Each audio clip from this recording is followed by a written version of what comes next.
China నాగరికత ఏనాటి పర్వత ప్రాంతాలు వర్తిల్లింది. హులాంగ్ నదిని ఏమంటాం? ఎల్లో రివర్ అంటే పసుపచ్చ. దీనినే మరొక విధంగా మనం పిలుస్తాం చైనా. చైనా దుఃఖదాని దసరా రివర్ ఆఫ్ చైనా. దీని మరో పేరుంది. ఇంకొక పేరు దేనికి? చైనాకు మరో పేరు మంచు నాగరికత. ఏంటిదని? మంచు నాగరికత. దేనికి?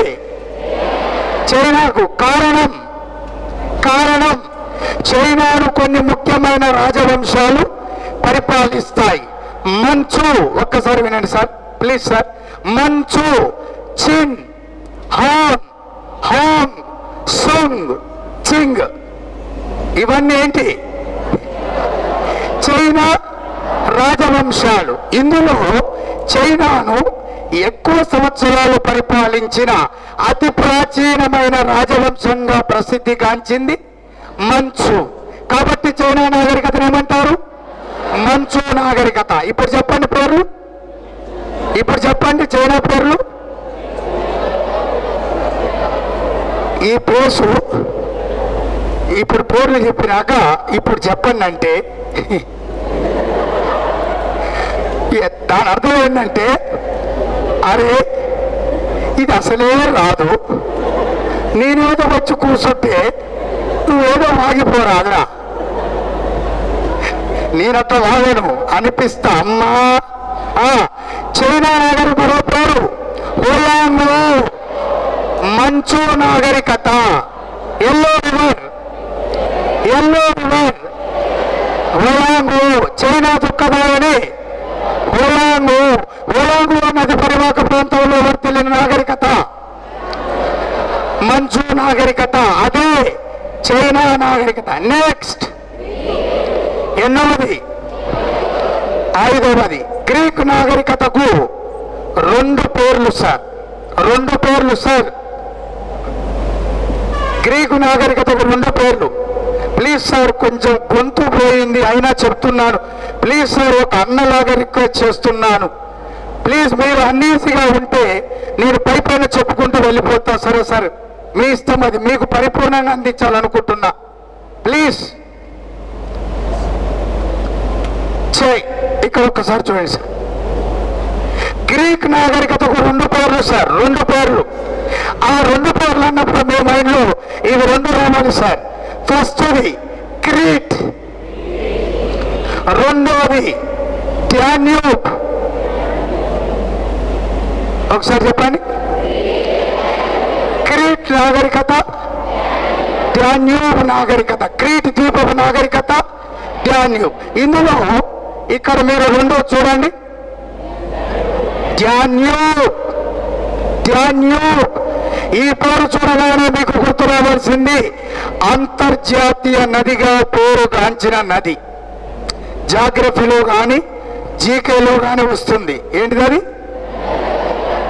అంతర్జాతీయ నదిగా పేరుగాంచినది.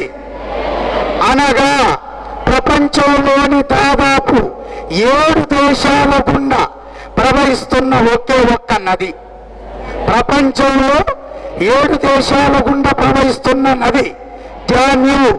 ఆ డాన్యూబ్ నది పరివాహక ప్రాంతంలో వర్తిల్లిన నాగరికతే గ్రీక్ నాగరికత. ఆ గ్రీక్ నాగరికతే క్రీట్ నాగరికతగా పిలువబడ్డది. మరి దాని ప్రత్యేకత ఏంటి? SI question, group 2 question. ఒకసారి ఇక్కడ చూడండి. ఎస్ఐలో గ్రూప్ 2లో అడిగిన క్వశ్చన్ దీని మీద అడిగాడు. ఏంటిది ఒకసారి చెప్పండి. ఐడియా ఉందా? లేదు. ఒకసారి వినండి సార్. సింధు నాగరికత ప్రజలు వాళ్ళ యొక్క ప్రత్యేక లక్షణంగా డ్రైనేజ్ సిస్టాన్ని, భూగర్భ మురుగునీటి పారుదల సౌకర్యాలను అన్ని నాగరికతల కంటే ముందే మన భారతదేశంలో ప్రవేశపెడతారు. అవునా? అటువంటి సింధు ప్రజల తరువాత ఇదే డ్రైనేజ్ సిస్టాన్ని అనుసరించిన రెండవ నాగరికత ప్రజలు ఎవరంటే గ్రీక్. Most important. డ్రైనేజ్ సిస్టాన్ని మొట్టమొదటిసారిగా అనుసరించిన నాగరికత, మనం అనుసరించిన డ్రైనేజ్ సిస్టాన్ని తర్వాత అనుసరించిన రెండవ నాగరికత ఎవరంటే గ్రీక్. ఇక లాస్ట్ వన్ రోమ్. ఇటలీ దేశంలోని టైబర్, ఏంటిది? టైబర్. ఇటలీ దేశంలోని టైబర్ నది పరివాహక ప్రాంతంలో వర్ధిల్లిన నాగరికత రోమ్ నాగరికత. ఏంటి సార్? శాశ్వత నగరంగా పేరుగాంచిన నగరం రోమ్. పోపులు, క్రైస్తవ మత గురువులు, మత సన్యాసులుగా పిలువబడుతున్న పోపులు ఎక్కువగా నివసించే నగరం రోమ్. ఎటర్నల్ సిటీ, శాశ్వత నగరం రోమ్. అటువంటి ఈ రోమ్ నగరం టైబర్ నది ఒడ్డున వెలిసింది. అటువంటి టైబర్ నది పరివాహక ప్రాంతంలో వర్ధిల్లిన నాగరికతగా దేన్ని చెప్తారంటే రోమన్ సివిలైజేషన్, రోమన్ నాగరికతను చెప్తారు. ఇవన్నీ కూడా నేను చెప్పకపోదును. మూడు క్వశ్చన్లు మన ఎగ్జామ్లో అడిగాడు, దానికోసమే మీకు చెప్పాను. సో ఇది క్లియర్గా సింధు నాగరికత లోపలికి వెళ్ళేటప్పుడు ఫస్ట్ మీరు టచ్ చేయాల్సిన అతి ముఖ్యమైన అంశం ఇవే, సమకాలీన నాగరికతలు. ఓకేనా? ఫస్ట్ ఇది రాసుకోండి. ఈ కొంచెం రాసిన తర్వాత మిగతా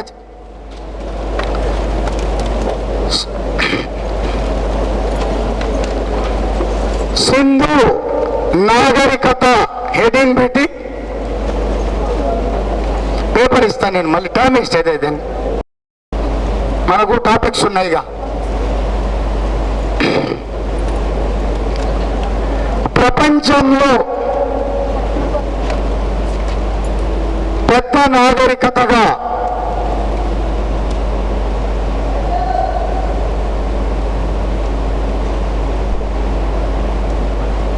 దక్షిణాసియా ఖండంలో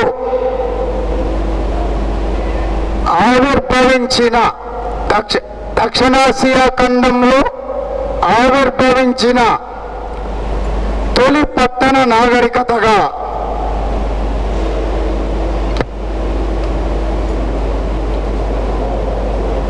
దక్షిణాసియా ఖండంలో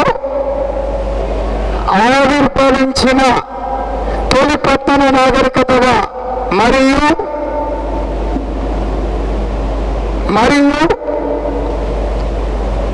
భారతదేశపు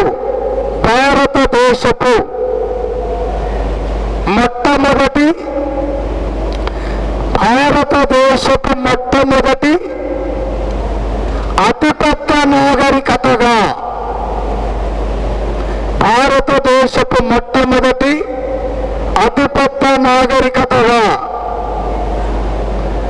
సింధు నాగరికత ప్రసిద్ధిగాంచింది. Next line sir.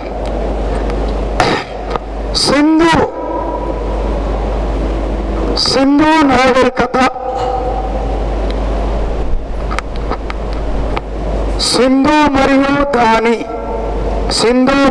దాని 5 ఉపనదుల పరివాహక సింధు నాగరికత.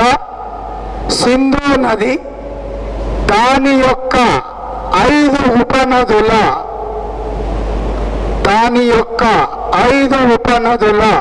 పరివాహక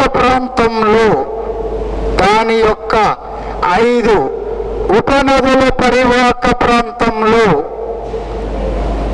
వర్ధిల్లింది. అవి ఉపనదులు రాసుకోండి, హెడింగ్ పెట్టండి. సింధు నదికి గల ఉపనదులు సింధు నదికి గల ఉపనదులు హెడింగ్ పెట్టండి సార్. నెంబర్ 1 ఫస్ట్ ఇవి మొత్తం 5 అని రాసి నెంబర్ 1 అని రాయండి. సింధు నది గల మొత్తం ఉపనదులు హెడింగ్ పెట్టినాక అందులో ఇవి మొత్తం 5. 1 సట్లెజ్, సట్లెజ్, సట్లెజ్,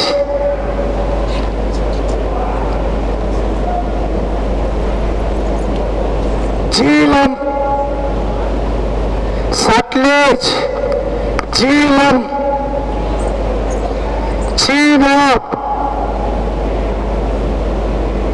రావి, బియాస్, సట్లెజ్, జీలం, చీనాబ్, రావి, బియాస్ ఇవన్నీ కూడా మనకు సింధు నదికి ఉన్నటువంటి 5 ఉపనదులు. హెడింగ్ పెట్టండి. సింధు నాగరికతకు, సింధు నాగరికతకు సమకాలీన నాగరికతలు, సింధు నాగరికతకు సమకాలీన నాగరికతలు. ఇక్కడి నుంచి స్టార్ట్ చేద్దాం. హెడింగ్ పెట్టండి. ఫస్ట్ హెడింగ్ పెట్టుకుంటూ రాయండి, దేని దానికి రాసుకుంటూ వెళ్దాం. మెసొపొటేమియా నాగరికత. ఫస్ట్ది మెసొపొటేమియా నాగరికత, మెసొపొటేమియా నాగరికత.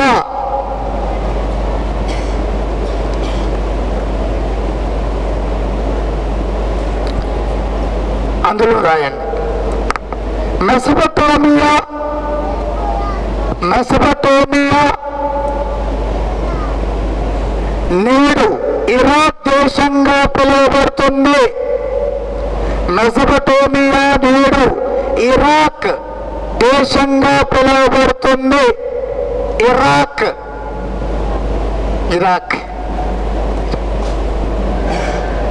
కనుకనే, కనుకనే ఈ నాగరికతను, ఈ నాగరికతను, కనుకనే ఈ నాగరికతను ఇరాక్ దేశపు నాగరికతగా, ఇరాక్ దేశపు నాగరికతగా పిలవడం జరిగింది.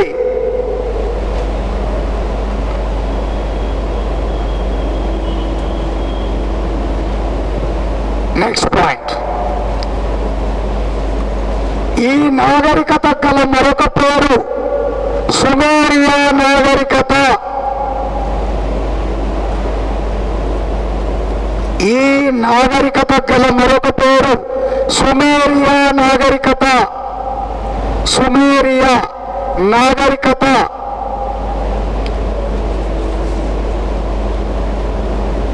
ఈ నాగరికత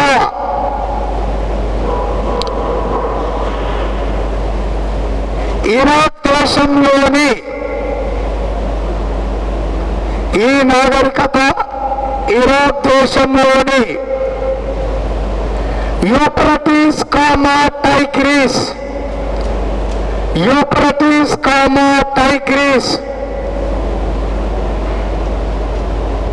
నదుల మధ్య, యూఫ్రటీస్ కామా టైగ్రీస్ నదుల మధ్య పరివాహక ప్రాంతంలో, యూఫ్రటీస్ కామా టైగ్రీస్ నదుల మధ్య పరివాహక ప్రాంతంలో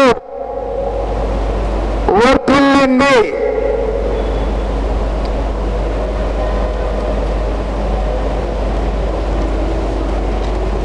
నెక్స్ట్ పాయింట్. ప్రపంచపు మొట్టమొదటి నాగరికతగా, ప్రపంచపు మొట్టమొదటి నాగరికతగా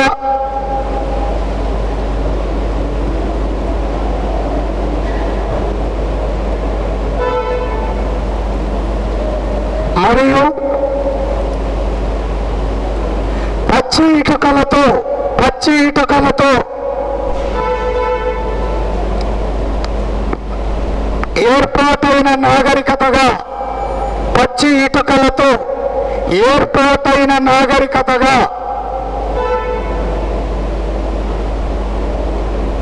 ప్రసిద్ధిగాంచింది.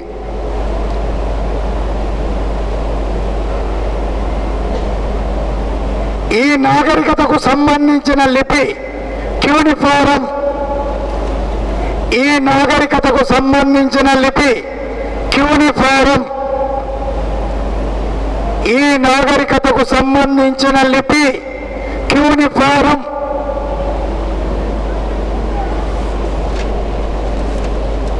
క్యూనిఫారం దాని మీనింగ్ రాసుకోండి. అనగా క్యూనిఫారం పక్కన అనగా పంగల కర్రను పోలి ఉన్న లిపి అని అర్థం. క్యూనిఫారం పక్కన అనగా పంగల కర్రను పోలి ఉన్న లిపి అని అర్థం. పంగల కర్రను పోలి ఉన్న లిపి అని అర్థం. పంగల కర్రను పోలి ఉన్న లిపి అని అర్థం. ఓకేనా? నెక్స్ట్ రాయ్. వీరి యొక్క పవిత్రమైన దేవాలయాలను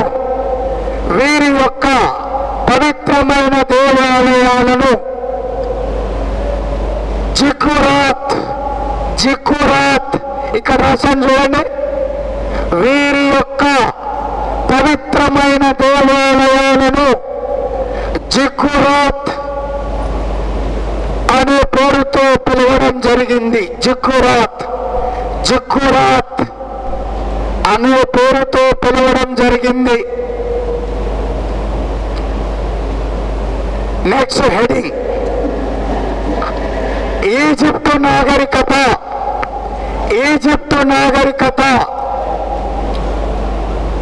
సైలెంట్ పెట్టండి. సెకండ్ వన్, ఈజిప్టు నాగరికత. ఈ నాగరికత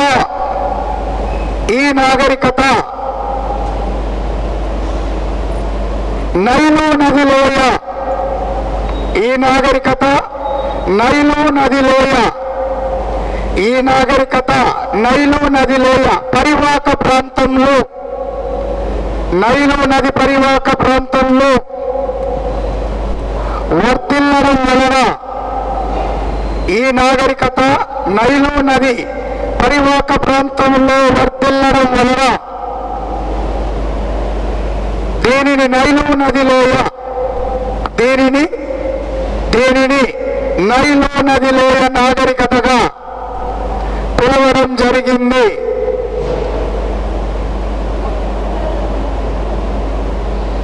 నెక్స్ట్, దీనికి గల మరొక పేరు ఏంటిది? ఏంటి మేడం? గట్టిగా. దీనికి గల మరో పేరు బాబిలోనియా నాగరికత. దీనికి గల మరొక పేరు బాబిలోనియా నాగరికత. బాబిలోనియా నాగరికత.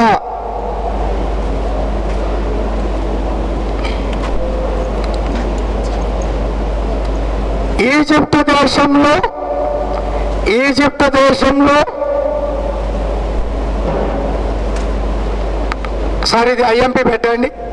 ఇప్పుడు మీరు రాసేది ఐఎంపీ పెట్టి రాయండి. ఎగ్జామ్లో గత ఎగ్జామ్లో అడిగిన క్వశ్చన్ అని అర్థం. ఐఎంపీ పెట్టి రాయండి. ఈజిప్టు దేశంలో నైలు నది కనుక, ఈజిప్టు దేశంలో నైలు నది కనుక ప్రవహించకపోయి ఉంటే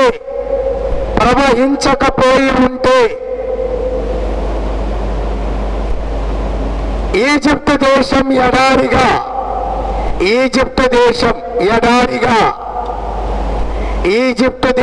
ఎడారిగా మారి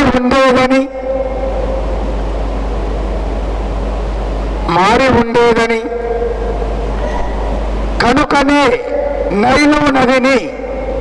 కనుకనే నైలు నదిని ఈజిప్టు దేశ వరప్రసాదంగా, కనుకనే నైలు నదిని ఈజిప్టు దేశ వరప్రసాదంగా నైలు నదిని ఈజిప్టు దేశ వరప్రసాదంగా హెరిటోటస్ పేర్కొనడం జరిగింది. హెరిటోటస్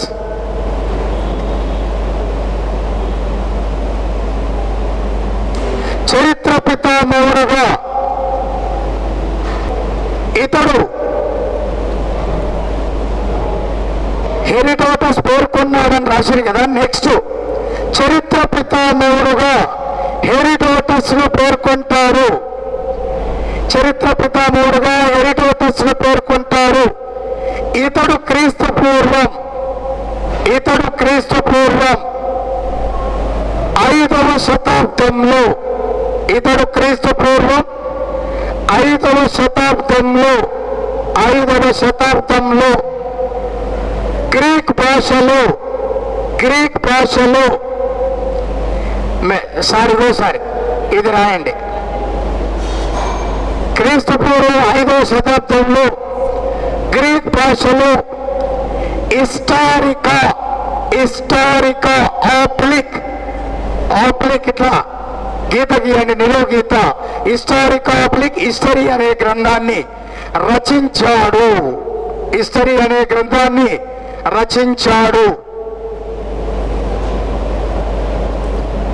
ఇతడు నెక్స్ట్ పాయింట్, ఇతడు ఈ గ్రంథంలో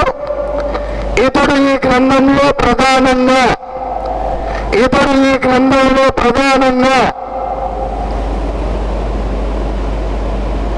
గ్రీకులకు పారసీకులకు మధ్య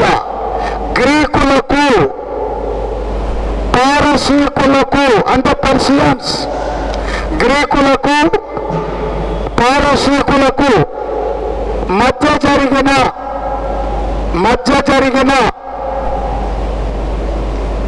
పెలిపోనియస్ యుద్ధాల గురించి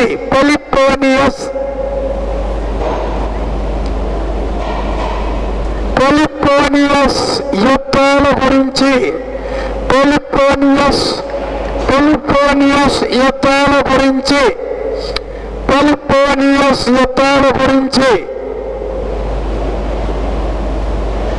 భారతదేశంలో ఏర్పడిన షోడశ మహాజనపదాల గురించి భారతదేశంలో ఏర్పడిన షోడశ అంటే 16 షోడశ మహాజనపదాల గురించి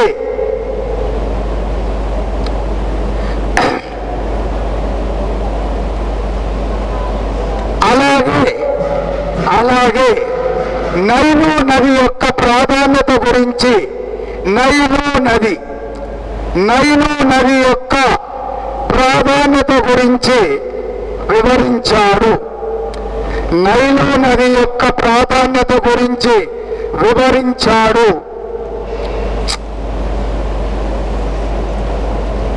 చాలా స్లో ఉన్నా. Next line sir. ఈ నాగరికతకు చెందిన లిపి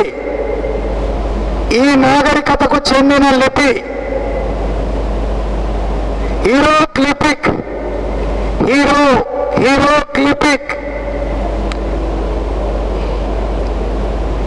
సార్. ఈ నాగరికతకు చెందిన లిపి హీరోగ్లిఫిక్ లిపిగా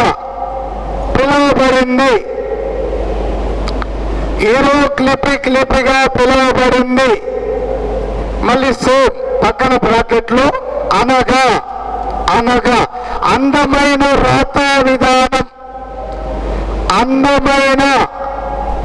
రాతా విధానం కలిగినదని అర్థం. అందమైన రాతా విధానం కలిగినదని అర్థం హీరోగ్లిఫిక్ అంటే.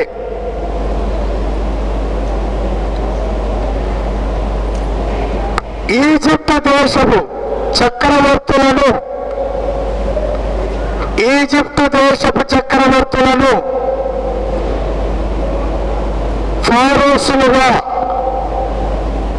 ఫారోసులుగా, ఈజిప్టు దేశపు చక్రవర్తులను ఫారోసులుగా, వారి యొక్క శవాలను మమ్మీలుగా, వారి యొక్క శవాలను మమ్మీలుగా,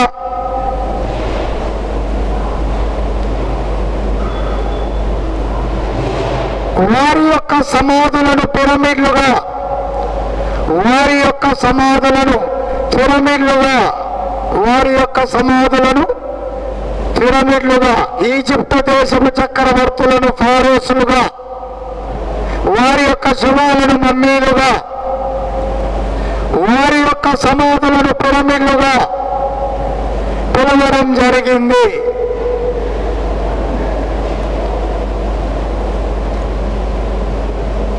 నెక్స్ట్ పాయింట్, ఈజిప్టు దేశపు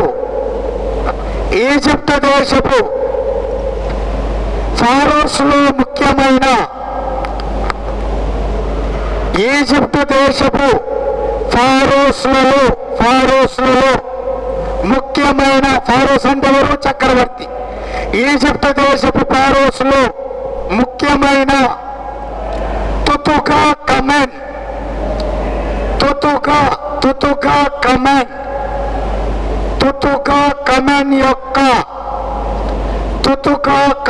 యొక్క పిరమిడ్, తుతుకా కమెన్ యొక్క పిరమిడ్ కైరో నగరంలో నిర్మించబడింది. కైరో నగరంలో నిర్మించబడింది. ఇదే గిజా పిరమిడ్గా ప్రసిద్ధిగాంచింది. ఇదే గిజా పిరమిడ్గా ప్రసిద్ధిగాంచింది.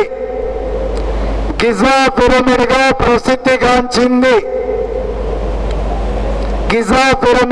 ప్రసిద్ధిగాంచింది. ఇది పిరమిడ్లో అన్నింటిలోకెల్లా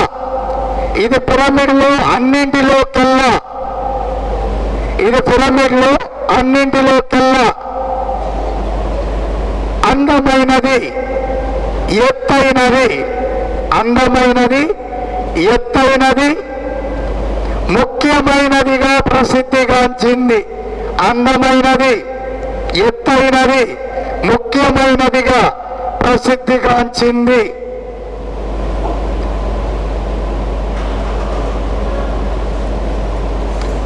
మనకు వదిలిపెట్టండి. నెక్స్ట్ హెడింగ్, హోయాంగో నాగరికత. హోయాంగో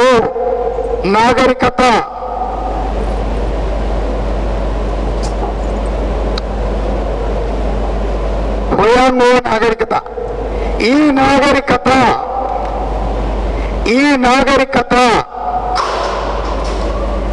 చైనా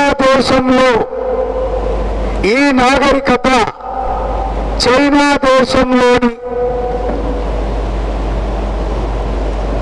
పసుపచ్చ నదిగా పేరుగాంచిన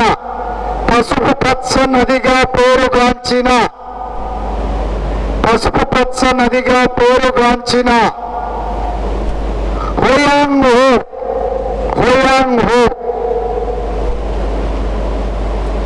నది పరివాహక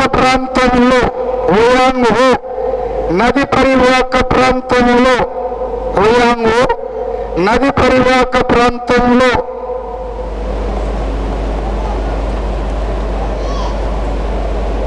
వర్ధిల్లడం జరిగింది.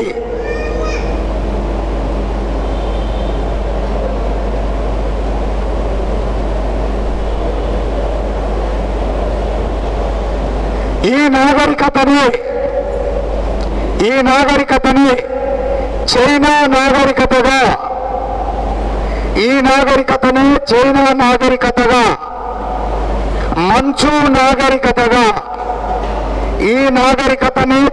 నాగరికతగా, మంచు నాగరికతగా, మంచు నాగరికతగా పిలవడం జరిగింది.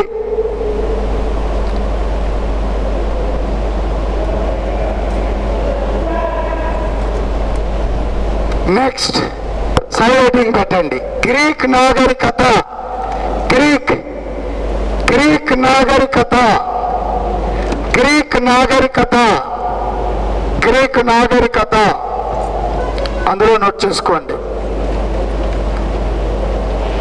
ఈ నాగరికత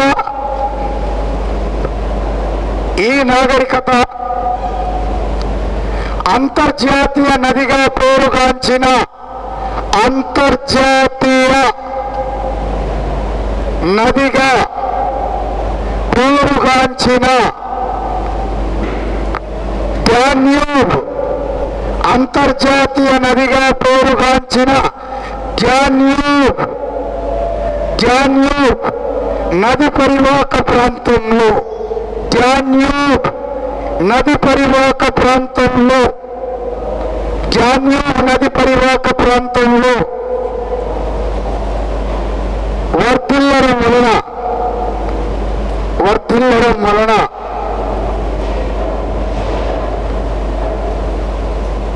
ఇది డాన్యూబ్ నాగరికతగా కూడా, ఇది డాన్యూబ్ నది నాగరికత, డాన్యూబ్ నాగరికతగా కూడా పిలువబడింది. డాన్యూబ్ నాగరికతగా కూడా పిలువబడింది.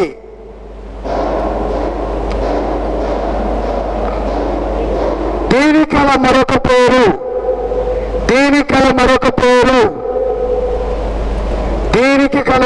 పేరు క్రీట్ నాగరికత. దీనికి గల మరొక పేరు క్రీట్ నాగరికత. దీనికి గల మరొక పేరు క్రీట్ నాగరికత. నోట్ అని పెట్టి రాయండి. నోట్, NOTE నోట్ అని పెట్టి పాయింట్ రాయండి. IMP అని పెట్టండి. ఎగ్జామ్లో వచ్చిన క్వశ్చన్ IMP అని పెట్టి రాయండి. సింధు నాగరికత తర్వాత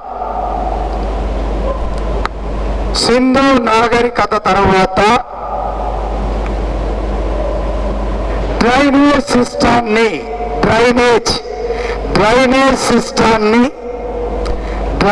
సిస్టాన్ని అనుసరించిన రెండవ నాగరికతగా ప్రసిద్ధిగాంచింది. రెండవ నాగరికతగా ప్రసిద్ధిగాంచింది. సో అదొకటి గుర్తుపెట్టుకోండి. లాస్ట్ది రోమన్ నాగరికత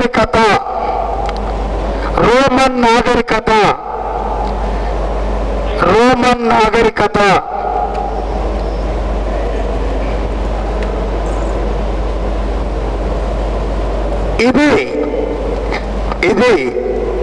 టైపర్ నది పరివాహక ప్రాంతంలో, టైపర్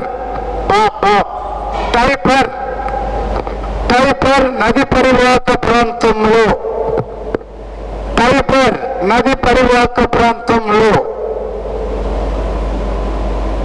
వర్ధిల్లింది.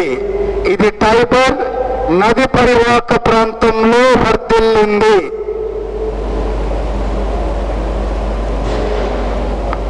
టైబర్ నది ఒడ్డున వెలిసిన నగరం రోమ్. టైబర్ నది ఒడ్డున వెలిసిన నగరం రోమ్. టైబర్ నది ఒడ్డున వెలిసిన నగరం రోమ్. Next line. శాశ్వత నగరంగా పేరుగాంచిన నగరం రోమ్.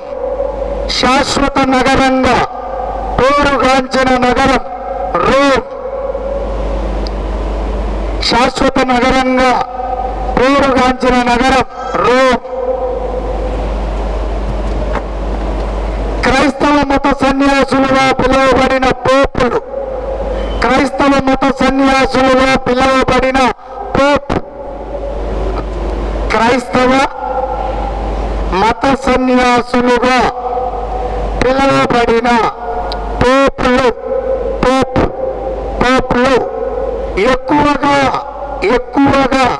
నివసించే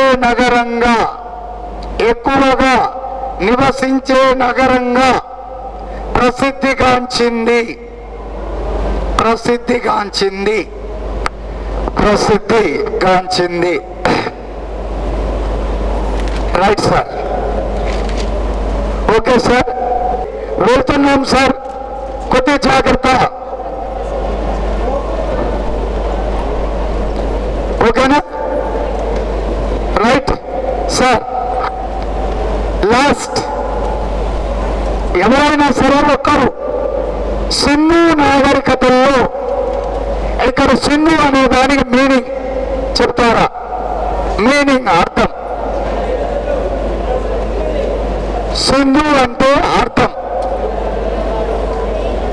ఇది చూడండి. ఇక సింధు నాగరికతలో సింధు అంటే అర్థం గొప్ప జలాశయం. ఏంటి సార్? గొప్ప నీటి వనరులతో కూడుకున్న ప్రాంతాన్ని సింధు. ఇక్కడ వర్తిల్లిన నాగరికతనే గొప్ప జలాశయపు నాగరికతగా అభివర్ణించిన చరిత్రకారుడే సర్ జాన్ మార్షల్. ఎవరు? Sir John Marshall. ఏమన్నారు ఈయన? సింధు అంటే గొప్ప జలాశయమని.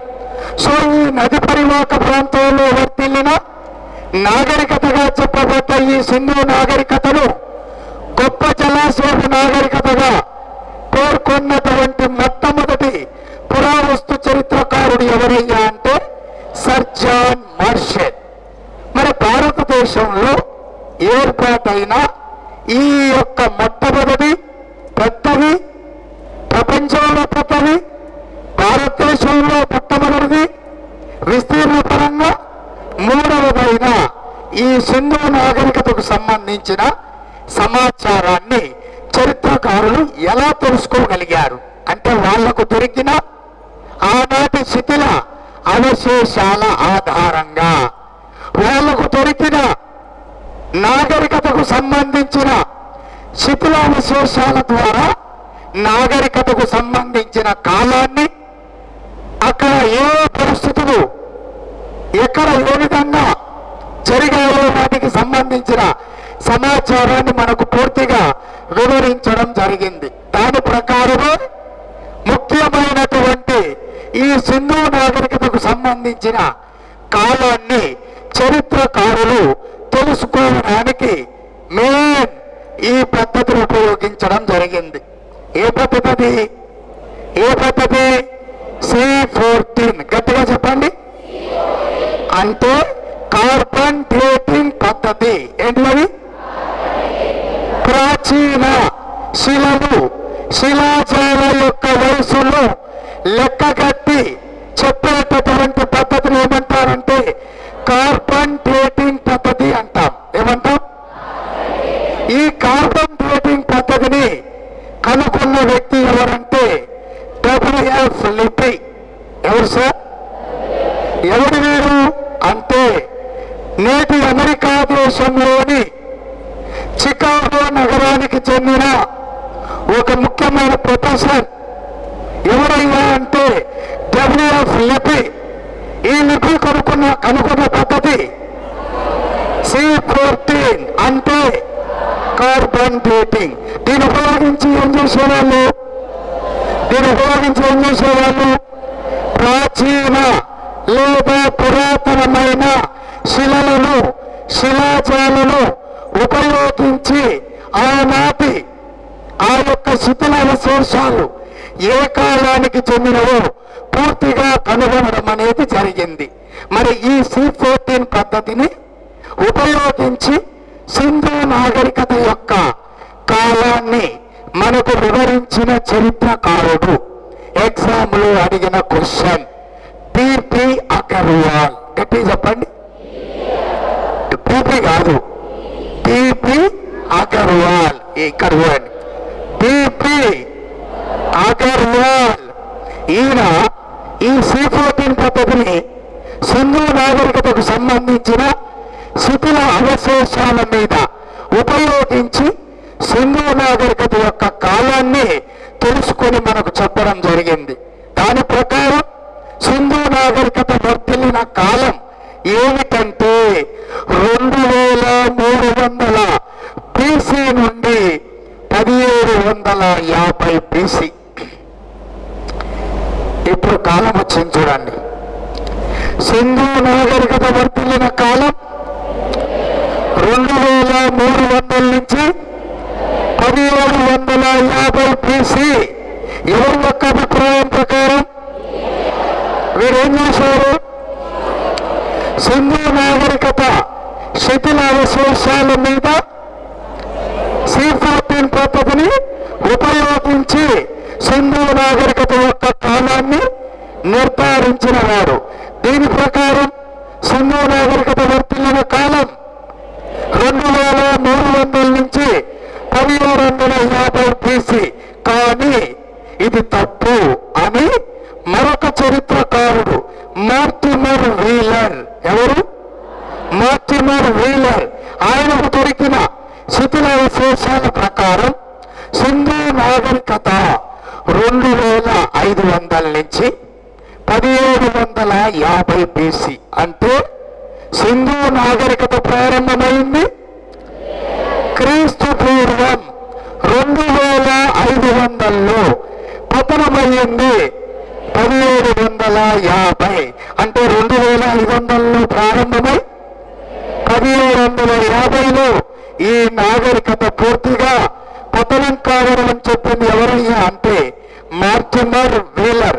లేదు, సింధు నాగరికత 3250 బీసీ నుంచి 2750 బీసీ మధ్యకాలంలో వర్తిల్లిందని, 3250 నుంచి 2750 బీసీ. ఇది మనకు వివరించింది సర్ జాన్ మార్షల్. ఎవరు? మార్షల్. ఇప్పుడు ఎగ్జామ్ లో క్వశ్చన్ ఏమడుగుతాడంటే, ఇది సరి చేసుకోండి, కొన్ని పుస్తకాల్లో 1700 ఉంటుంది, కాదు 1750. 2500 నుంచి 1750 ఎగ్జాక్ట్లీ డేట్. అందుకని అది రాశాను, మళ్ళీ చెప్తున్నాను. సో రేపు ఎగ్జామ్లో క్వశ్చన్ సింధు నాగరికత వర్తిల్లిన కాలం, ఇదే 3 ఆప్షన్లు ఇచ్చాను. ఏం పెడతారు? మిమ్మల్ని సింధు నాగరికత వర్తిల్లిన కాలం 3 ఆప్షన్లు ఇచ్చాను. వాళ్ళ పేర్లు ఇవ్వాలి, ఆ ఇయర్స్ ఇచ్చాను. ఆన్సర్ ఏమిటి? 2300. ఇదా ఇదా ఇదా ఇదా అది అది అది కాదు, నా మిన్నల్లా 2000 అట్టు చెప్పు. 2000 నుంచి ఎందుకు? ఈ 3 కాలాలలో అందరూ దాదాపుగా అంగీకరించి ఆమోదించినటువంటి కాల నిర్ణయమే ఈ యొక్క మార్టిమర్ వీలర్. సార్, ఈ 3 కాల నిర్ణయాల్లో అందరూ ఆమోదించి అంగీకరించిన కాల నిర్ణయం 2500 నుంచి 1750. కాబట్టి ఎగ్జామ్లో సింధు నాగరికత వర్తిల్లిన కాలం. సూపర్. ఇప్పుడు క్వశ్చన్, కార్బన్ డేటింగ్ పద్ధతి ప్రకారం సింధు నాగరికత వర్తిల్లిన కాలం 2300 నుంచి 1750 బీసీ. కార్బన్ డేటింగ్ ప్రకారం అడిగితే 2300 నుంచి అలా ఏమి అడగకుండా సింధు నాగరికత వర్తిల్లిన కాలం 2500 నుంచి 1750 బీసీ. సర్ జాన్ మార్షల్ ప్రకారం 3250 నుంచి 2750. నార్మల్ గా అడిగితే ఒకే ఒక్కటి, అదే మార్టిమర్ వీలర్. Mortimer wheeler. అయితే ఈ యొక్క పురావస్తు చరిత్రకారులు తమకు దొరికిన ఆధారాల ప్రకారం టోటల్గా సింధు నాగరికతకు సంబంధించిన కాల నిర్ణయాన్ని వివరించడంతో పాటు టోటల్